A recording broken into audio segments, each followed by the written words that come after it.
Narito ang update sa mga nasunugan sa Maynila. Problema pa rin nila ang kawalan ng tubig sa gitna ng mainit na panahon. Hinahanapan na sila ng City Hall ng pansamantalang masisilungan. Nakatutok si Oscar Oida. Tirikman ang araw, abalang nagsalba ng mga mapapakinabang gamit ang ilang nasunugan dito sa may barangay 123 Tondo, Maynila. Mula sa natupok ng mga bahay, naghanap sila ng kahoy at yero na maaari pang pagtagpi-tagpiin. Ang bilis na ng pangyayari. Wala kaming naisalba kaya nahila kami ng asawa ko, labasan niya kayo buhay ang importante. Walang lutuan, walang plato. Yan pa rin o, nililinis ng anak ko. Yung bahay namin, ililipat na rin namin mamayang gabi yung gamit namin doon kasi mayroon po rito sa kalsada eh. Baka ma-aksidente pa kami rito eh. Patawid-tawid. Doble dagok dahil pati mga nailigtas na gamit ng iba, pinag-interesan pa. Nanakawan na nga po ako ng 2 helmet na bago eh. Oo, ngayon lang po. Ako lang po nag-iisa eh. Nasa bangketa muna ang karamihan habang hinihintay mabuo ang mga tent na ina-assemble ng City Hall para masilungan. Ang hirap dito, sir. Kasi lantad talaga sa araw, wala ka man lang kaano. Mahirap eh, baka mamaya may atakihin pa dito.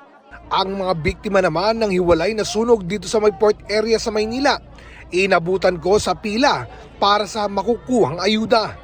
Pero reklamo ng ilan. Sobrang hirap, katulad po niyan, walang tubig, walang ilaw. Nagsisiksikan pa po para lang sa ayuda. Ito pa po ang masama. Kung sino pa po yung di nasunugan, sila po nauna sa ayuda. Sabi ng City Social Welfare, titiyakin nilang mga karapat-dapat ang mabibigyan ng ayuda. Binibigyan po namin sila ng disaster card para malaman po namin kung sino-sino po yung naapektuhan ng sunog. Kabilang sa nasunugan, isang pauwi na sana sa probinsya matapos ang ilang taong pagtatrabaho sa Saudi. Ang dami sa pagsubok sa akin ngayon eh. Kaya sabi ko sa anak ko, wala na. Yung pasalubong ko sa inyo. Wala akong pamasahe para papuntang airport. Dagdag pasakit pa ang napakainit na panahon, kaya ang ilan di napigilang maligo sa mga nagkaputol-putol na tubo ng tubig. Kasi sobrang init po, kawawa po yung ibang bata, katulad yung matatanda, yung may mga sakit po. Sa ngayon ay hinahanapan na sila ng City Hall ng pansamantalang matitirhan. Inaalam ko lang ngayon kung saan yung magiging specific na designated temporary shelter nila. Will provide their meals, breakfast, lunch, dinner, hanggat hindi sila pa nakakahanap ng kanilang temporary na malilipatan.